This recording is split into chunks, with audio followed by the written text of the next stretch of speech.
Halo semuanya, balik lagi di channel gua. Sorry banget karena gue baru bisa upload video lagi karena kesibukan gua dan satu lain hal gue baru bisa upload video.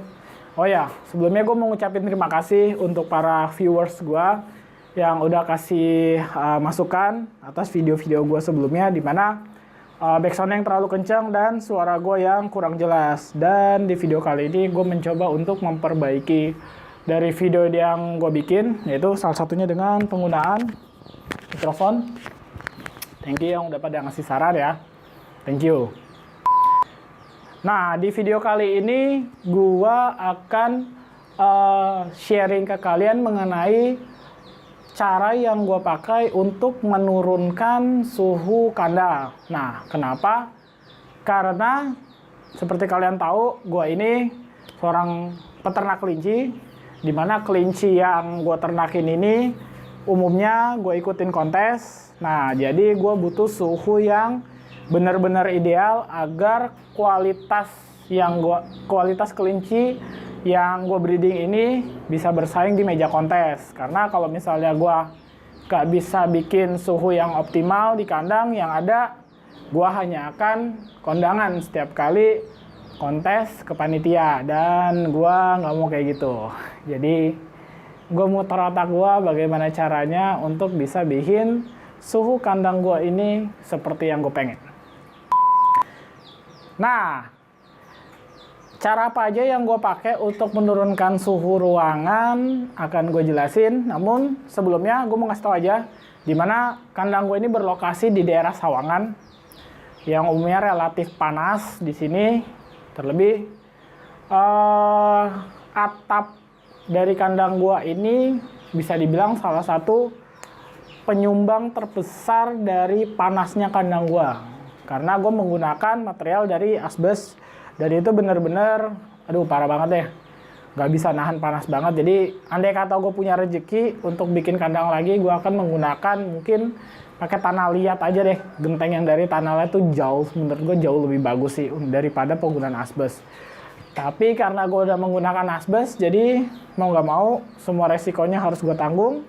Dan gue bereksperimen ini itu untuk menurunkan suhu kandang, dimana suhu kandang gue itu sebelumnya bisa mencapai angka 33 derajat dan itu panas banget. Jadi seperti sekarang siang ini gue bikin video siang bolong, kalian bisa lihat sendiri cukup terik panasnya. Namun suhu di kandang gue ini stabil di angka 22 sampai 23 saat siang hari. Jadi kurang lebih gue bisa menurunkan 10 derajat dari suhu kandang gue sebelumnya. Dan apa aja cara atau langkah yang udah gue pakai, kalian tonton videonya ya.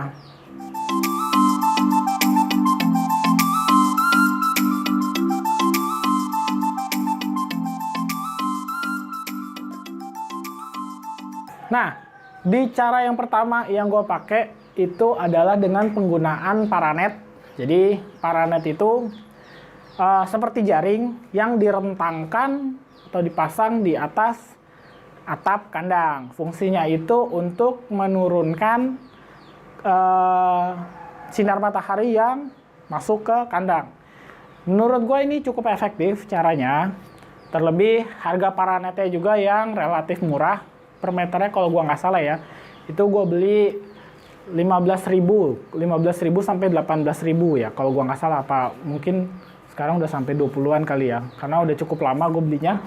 Itu gue butuh dengan ruangan 5 meter kali 3,5 kali 5 meter panjangnya, itu gue butuh kurang lebih, itu kemarin gue beli kurang lebih 3 sampai 5 meter ya pemasangannya. Jadi kalian tinggal pasang tiang di kanan kiri kandang kalian, pasangin paranetnya. Namun yang harus kalian perhatikan itu adalah saat pemasangan, karena ini terbuat dari plastik, jadi mudah koyak, terutama saat ada angin. Jadi jangan terlalu kenceng pada saat pemasangan. Jadi ketika angin berhembus kenceng itu, si paranetnya itu istilahnya nggak gampang robek lah. Jadi bisa lebih awet atas penggunaan si paranet. Jadi Paranet itu adalah step pertama yang gue pakai untuk menurunkan suhu kandang gue.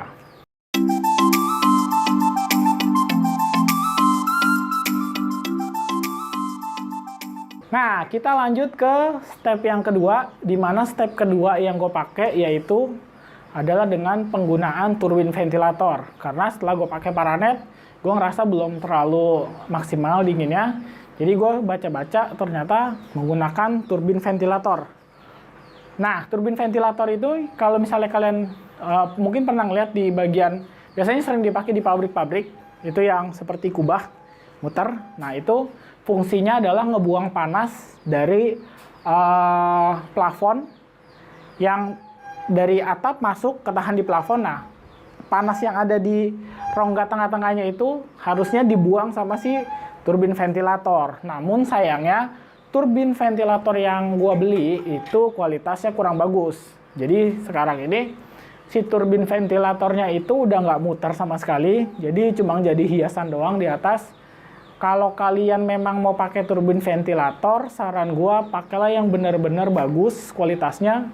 Jadi ketika kalian ngeluarin duit untuk pembelian turbin ventilator yang menurut gua harganya juga relatif nggak murah-murah banget, itu memang ada hasilnya. Jangan ngalamin seperti yang gua pakai. Gua nggak akan nyebut merek dan di mana gua beli. Cuma kalian bisa cari aja di marketplace, cari yang benar-benar kualitasnya bagus lah kalau pengen pakai si turbin ventilator. Namun kalau kalian ngerasa nggak butuh-butuh banget, ya lebih baik nggak usah lah. Ini juga buat gue pribadi sih nih, penggunaannya juga nggak terlalu, sebetulnya karena gue yang terlalu maksain sih untuk penggunaan turbin ventilator, jadi lebih baik nggak usah sih. Kalau saran dari gue ya, lebih baik nggak usah.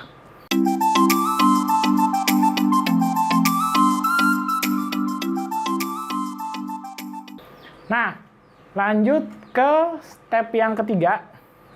Step ketiga ini gue menggunakan yang namanya adalah cat peredam anti panas, di mana cat peredam anti panasnya ini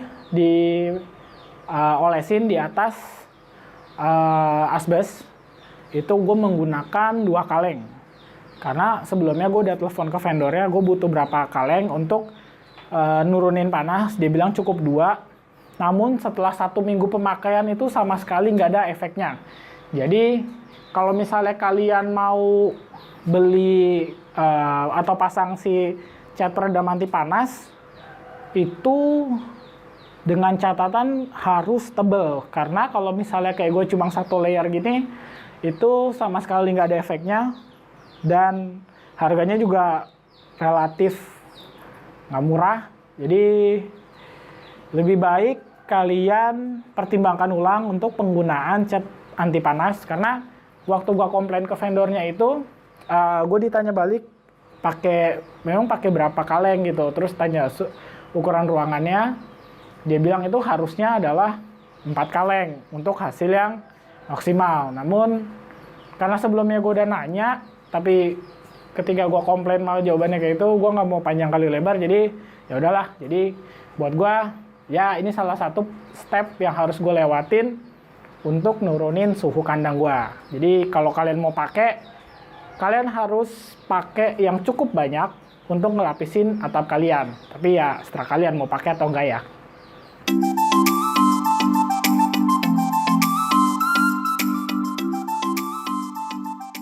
Nah, di step keempat yang gue pakai yaitu adalah penggunaan dari aluminium foil.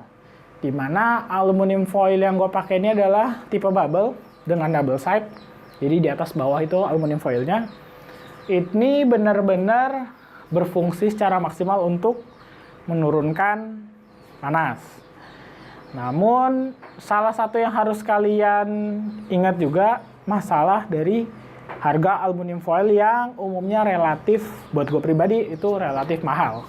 Dimana satu rollnya ini untuk ruangan gue ini, gue membutuhkan 1 roll aluminium foil tipe bubble dengan double side di angka itu 2 juta sampai 2,5 juta kalau gue nggak salah saat gue beli. Namun dengan duit segitu, hasil yang gue terima buat gue itu worth it. Jadi kalau misalnya kalian lagi renovasi kandang atau misalnya mau bikin kandang baru, saran gue langsung aja tuh di bawah atapnya kalian lapisin yang namanya aluminium foil. Jadi itu akan berpengaruh banget ke suhu kandang kalian. Kalau misalnya kalian bisa lihat di atas ini gue pasang. Ini aluminium foil tipe bubble, jadi seperti ini nih. Ini bener-bener bagus sih. Kalau kalian memang ada duit, nggak ada salahnya untuk pakai aluminium foil ini.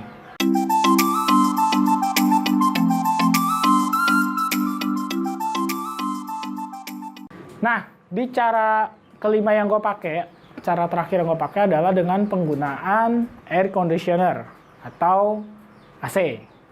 Nah, seperti kalian tahu, salah satu yang bisa menurunkan suhu ruangan yaitu adalah dengan penggunaan dari AC. Namun, agar si AC-nya ini bisa maksimal hasilnya, kalian harus cek dulu di kandang kalian itu ada nggak bagian kandang atau bagian ruangan kalian yang umumnya itu masih terbuka. Karena ketika masih terbuka, itu si dinginnya itu bakal kebuang terus. Yang ada, si AC-nya itu akan kerja lebih keras untuk ngedinginin si ruangan. Jadi saran gua, ditutup dulu si kandangnya kalau misalnya memang masih banyak spot yang kebuka.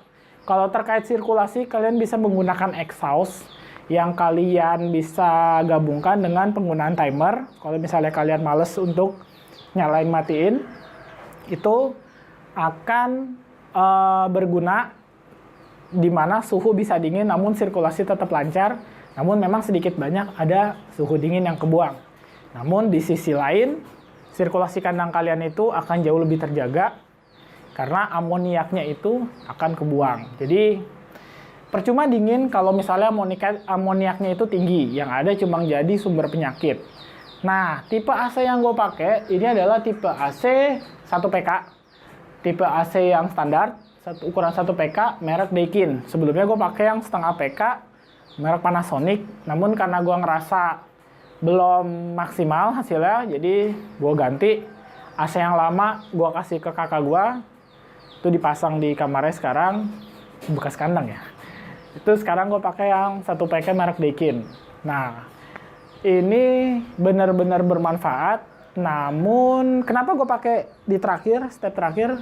Karena harganya ini relatif mahal. Harga yang gue beli ini untuk 1PK 1PK yang tipe standar ini berada di angka 4 jutaan sampai 4,5 juta kalau gue nggak salah waktu pada saat gue beli. Namun dengan hasil yang gue terima, gue bisa nurunin sampai 10 derajat dari step-step yang tadi. Buat gue salah satu pengaruh terbesar adalah dari AC. Nah, jadi kalau kalian memang mau pasang AC, pastiin dulu listrik kalian itu memang istilahnya cukup lah. Jadi jangan sampai ketika pasang AC malah gampang jeblok listriknya itu, jangan. Dan jangan lupa bayar listriknya sendiri ya. Jadi hobi kalian juga harus bertanggung jawab. Jangan ngeberatin ke orang tua. Jadi meski gue pakai macem-macem di kandang gue mencoba untuk bayar listrik setiap bulannya. Karena gue ngerasa ya itu jadi tanggung jawab gue. Namun ya gue bisa bebas untuk pakai peralatan macam-macam, terutama di kandang gue. Nah, itu tadi adalah 5 cara yang gue terapin di kandang gue. Yang syukur alhamdulillahnya itu bisa menurunkan suhu sampai 10 derajat. Namun gue balikin lagi ke kalian mau pakai cara apa, itu silakan. Sesuaiin aja sama kebutuhan dan kondisi lingkungan kandang kalian. Belum tentu yang gua terapin di sini mungkin gagal, mungkin di tempat lain bisa berhasil, nggak ada yang tahu. Jadi ya learning by doing sih kalau saran dari gua. Jangan pernah berhenti belajar dan jangan pernah takut gagal lah kalau saran dari gua. Nggak perlu takut namanya gagal gitu. Anggap aja dari proses menuju keberhasilan. Dewasa banget omongan gua. Ya wes, itu aja video kali ini. Makasih yang udah pada nonton. Kalau kalian ngerasa suka dengan video ini, jangan lupa komen, like, dan juga subscribe untuk kemajuan dari channel gua. Thank you ya. Dah.